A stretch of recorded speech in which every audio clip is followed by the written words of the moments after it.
ষষ্ঠ innings bat করলেন basically. তো ছটা ইনিংসের মধ্যে তার 3টে হাফ সেঞ্চুরি রয়েছে, তার অ্যাভারেজ 40-এর ওপর।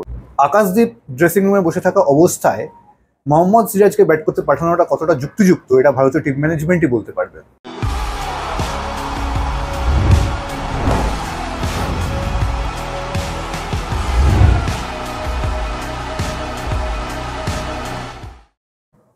নমস্কার, উইলে আবার আপনাদের সকলকে স্বাগত জানাই। ব্রিসবেনে বর্ডার গাভাস্কার ট্রফির তৃতীয় টেস্টে চতুর্থ দিনের শেষে ভারত কোনো রকমের ফলোয়ান বাঁচাতে সক্ষম হলো।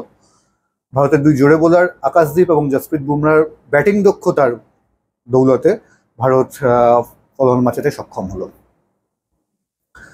দিনের শুরুতে যথারীতি রোহিত শর্মা আউট হয়ে যাওয়ার পরে কেএল রাহুল প্রত্যাশা মতো একটা ভালো ইনিংস খেললেন, যে ইনিংসটা ভীষণ জরুরি ছিল ভারতীয় ইনিংসের জন্য। অন্যদিকে তাকে দুরন্ত সহযোগিতা করলেন এই সিরিজে প্রথমবার সুযোগ পাওয়া রবীন্দ্র জাদেজা।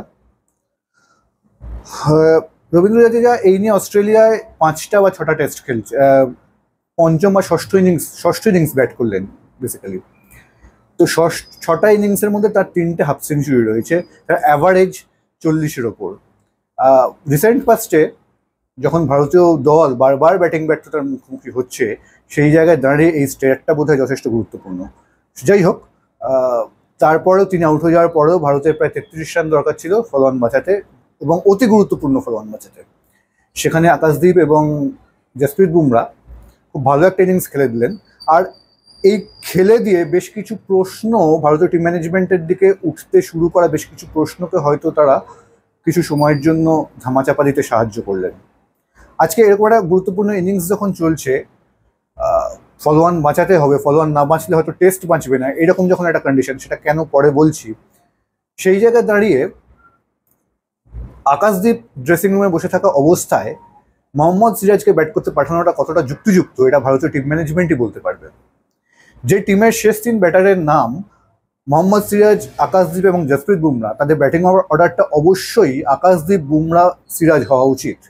আকাশদীপের ব্যাটিং দক্ষতা নিয়ে ওয়াকিবহল মহলের সম্যক ধারণা আছে বলেই মনে হয়।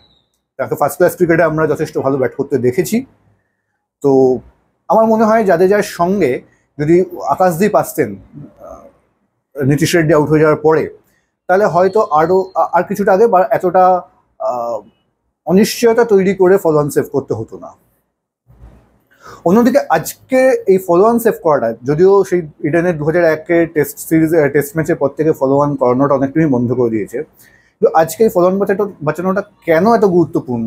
কারণ আগামীকাল এমনি বৃষ্টির সম্ভাবনা রয়েছে 50 থেকে 60%।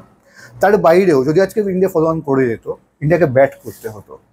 এবার যতটুকুই খেলা হোক না কেন, সেটা 50, 60, 70 যত ওভারই কালকে খেলা হওয়া সম্ভব হোক বৃষ্টির বাইরে, ইন্ডিয়া ব্যাট করতে পারতো কি? ভারতীয় ব্যাটিংয়ের রিসেন্ট যে পারফরমেন্স, রিসেন্ট যে ফর্ম, সেই জায়গায় দাঁড়িয়ে এই প্রশ্নটা কিন্তু উঠতে বাধ্য, এবং সেটা হয়তো টিম ম্যানেজমেন্টও জানতো। এবং যে কারণে ফলোয়ান সেভ হওয়ার পর যে রিলিফ ভারতীয় ড্রেসিং রুমে দেখা গেল, জানি না সেটা সেইখান থেকে, সেই উদ্বেগের জায়গা থেকে তৈরি হয়েছিল কিনা। এনিওয়েজ, ফলোয়ান বেঁচেছে, কিন্তু কালকে আশা করি বৃষ্টি যতটা কম সম্ভব হোক, একটা অন্তত ভালো উত্তেজক দিন টেস্ট ক্রিকেটের জন্য হোক। টেস্ট ক্রিকেটের 5ম দিন, যদি কালকে বৃষ্টি না হয় আর অস্ট্রেলিয়া যদি কোনোভাবে ফার্স্ট সেশনে 100-র কাছাকাছি বা 100 রান তুলে ইনিংস ডিক্লেয়ার করে দেয়, ভারত কি পারবে 2টো সেশন ব্যাট করে ম্যাচ বাঁচাতে? কারণ 50-60 ওভার ব্যাট করাটা এই রিসেন্ট পাস্টের পারফরমেন্স অনুযায়ী এই ভারতীয় দলের কাছে কিন্তু এটা যথেষ্ট কঠিন কাজ। সুতরাং কালকে যদি বৃষ্টি না হয়, তাহলে কিন্তু একটা টেস্ট ক্রিকেট একটা উপভোগ্য দিন হওয়ার সম্ভাবনা রয়েছে। এখন সেটা হবে কিনা, সেটা হয়তো বৃষ্টিই বলবে।